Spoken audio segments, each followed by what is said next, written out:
Hey bro, let me tell you a story. Sometime in 2022, I had just entered this massive indoor sports hall, and I was surrounded by my classmates who were joking around and looking excited as hell. It was physical education lesson where we got to play like basketball, which my friends really liked. At that time, I had this sort of chronic cold where I get cold very easily even when I'm like hot and sweaty. I can be sneezing every 5 seconds. So I brought my jacket with me to the sports hall just in case I need it. And I saw this one particular classmate, which I didn't really like at the time, which I didn't really have a good relationship with them. He was beside his friends, he saw me, and then he kind of said out loud to me, "Why did you bring a jacket to PE?" He said it in a sort of what I perceived to be a mocking kind of tone, and then him and his friends just started to laugh. And I immediately felt embarrassed as hell. And like, that's a perfectly reasonable question to ask and probably laugh about. To them, it was really just a joke, it's nothing much. But for me, I started getting really angry for some reason. I started getting these weird, intrusive thoughts that were like very violent. For the next few minutes, I was just getting these horrible images in my mind of me beating this one guy up, blood everywhere, smashing his head against the wall, literally imagining him ending up in the hospital. And the worst part is, I kind of enjoyed having these thoughts of hatred and revenge. I obsessed over these violent thoughts so much that I couldn't focus during PE, and literally a few hours later when I was trying to do like homework, these thoughts would just pop up in my mind. And again, I couldn't focus.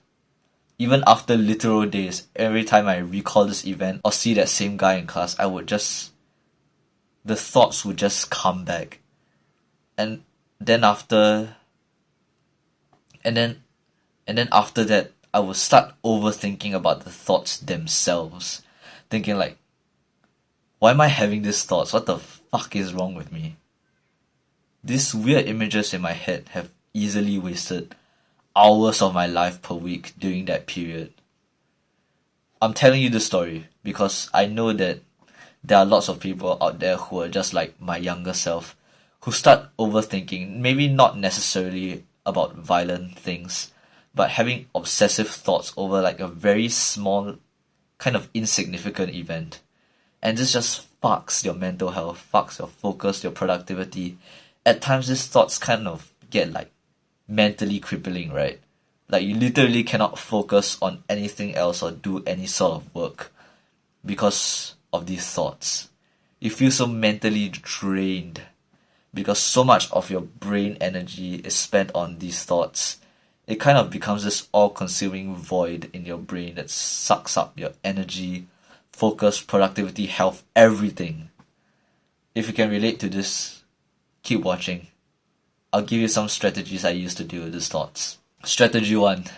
Journaling. So, when you're overthinking, your mind is filled with thoughts, right? Kind of like a parasite in your mind that drains your power, drains your brain power and your health. So we should try to empty your mind of these thoughts, try to remove the parasite. And we have to remove them, empty these thoughts onto something, since they won't just disappear by themselves. And a good way to do this is emptying your thoughts onto physical paper with a pen. After you journal your obsessive thoughts using a pen and paper, it just instantly feels so much better. Like you've gotten this heavy weight off your chest by writing them down. Your brain no longer has that need to hold on to these thoughts, so you can easily let go of them. Not only that, but journaling, especially with pen and paper, keeps the brain moving. Like, your train of thought will actually start to go somewhere instead of just the same looping thoughts over and over again. I mean, you can relate to this, right? When you're thinking about a certain problem or making a decision in your own mind, you try to reach like conclusions and think of solutions. But you find that your own brain just keeps repeating the same exact thoughts, and your thought process isn't flowing, it's just stuck there. But when you journal, when you write your thoughts down, your thought process actually starts to move. Your brain actually starts to come up with possible conclusions or possible solutions to your problem or whatever you're thinking about. This is why I think journaling is the superior way of making decisions, just in general in life, compared to just trying to think about the decision in your own brain, but your thoughts keep repeating and repeating. So your actionable step is to cultivate a habit of journaling. You can journal at a specific time every day. I heard journaling before bed can help with sleep. I haven't tried it myself. You can tell me if it does. Or you can just remember journaling as this tool so that whenever you find yourself overthinking, you know that journaling is the best thing you can do right now. Just discipline yourself to do it. So how you journal is, you grab a pen, you grab a notebook, flip to an empty page, and just start writing whatever comes to your mind. Everything, no matter how embarrassing, no matter how incoherent it may sound. You can even write like swears if you want. You can also add some drawings that are relevant to your thoughts. The goal is to be as authentic as possible to yourself when journaling, and to enter a kind of like flow state where you don't really need to think about what to write because you're just writing whatever you think about. You can start your journal entry however you want, doesn't really matter. They can be as long as or as short as you want. Those things just don't really matter as long as you're getting your thoughts down on physical paper.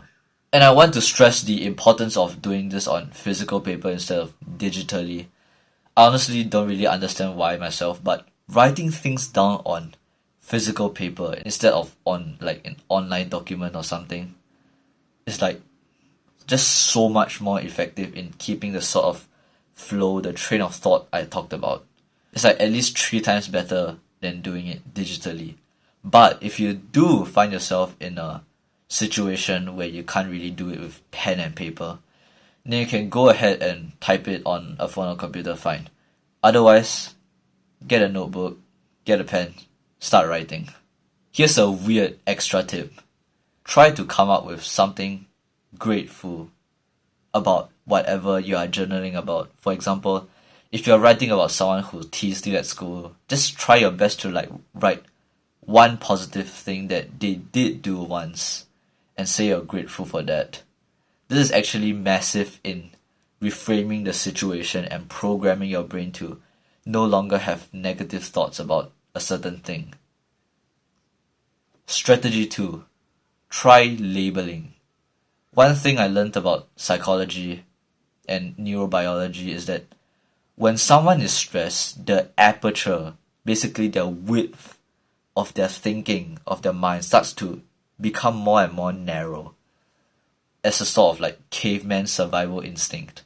Basically, when you get obsessive thoughts or whenever you're in any kind of stressful situation, your thinking starts to become more narrow and you actually become less capable of dealing with the situation because you become less creative, less open to solutions. Your brain becomes limited to just thinking about the problem itself and how like there's no way out of this problem and oh, I'm so helpless and stuff like that. Which is like so ironic, right? Your brain's natural instinct to a stressful situation is to make itself less able to deal with the stressful situation. Which is why a good solution to overthinking is to mentally take a step back from your own thoughts, to kind of separate yourself from your thinking mind and observe your own thoughts instead of being a part of them. Okay, let me explain further. You are not the thinker. You are the one observing the thinker. Let that sink in for a second. So basically, you have a thinking mind and an observing mind, which is separate from your thinking mind. And this allows you to actually observe your own thoughts from like a third person perspective, which puts you in this powerful state, this powerful position, where your mind is not narrowed but broaden, where you aren't controlled by your own thoughts and emotions, and you can actually start to analyze your own thoughts and emotions as if it's someone else's. And the most simple way to do this is labeling. Basically, whenever you get an obsessive thought, or any negative emotion for that matter, just stop for a second and observe that thought or emotion. Then think to yourself, okay, this is a negative thought or an angry thought or sad thought. Make yourself more aware that you are having these kinds of thoughts. Here's an extra tip that I haven't really tried myself, but I can see how powerful it can be. Get a labeling buddy. Basically, find a close friend, and every time you get a negative thought or emotion, and you label it, real quick, just text that one friend, hey bro, I just labeled this emotion or the thought I had, which is blah blah blah, describe the thought, and then they'll say like, good job, congratulations, or something like that. And you can see how powerful this can be, telling someone else about your own intrusive thoughts and emotions. And you also kind of open up a bit to your friend, which is very healthy. So your actionable step is to just remember this labeling technique and use it whenever you get like any sort of negative emotions or thoughts.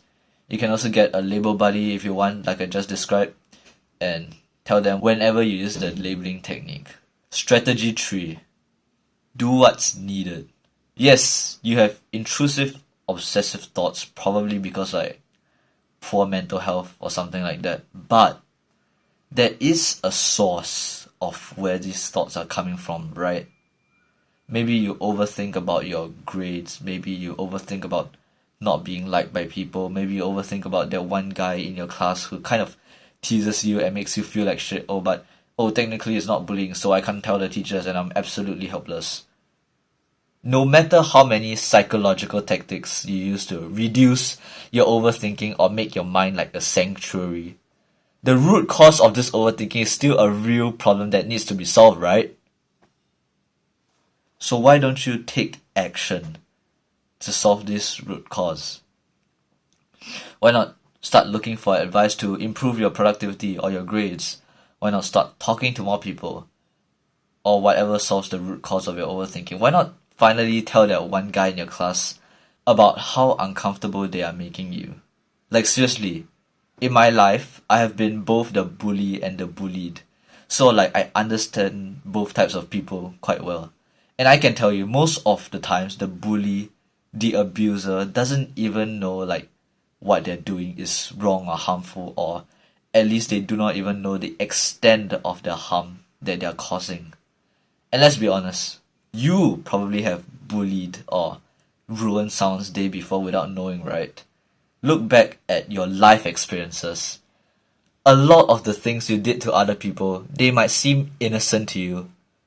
But if you really think about it, there's a good chance one of them or a lot of them might have actually harmed someone else. So, your actionable step is to do whatever's needed to solve the root cause. If it's something like your grades aren't that good or you're not financially stable, you have to accept the fact that it's gonna take some time to fix. It's gonna be like a long-term thing. But at least you're going to work on it. If it's something like a certain person said something that you didn't like, or if you said something to someone that they probably didn't like, and you're overthinking about what they think about you, then you have to muster up the courage. Find a time, go up to them or text them, hey bro, what you did when you blah blah blah blah blah wasn't really cool, bro. Or hey, I don't know if I sounded a bit aggressive there when I said blah blah blah, I'm sorry if it did. Simple. I hope you found this video helpful. Please give me any criticism or feedback in the comments below, and I wish you a good day.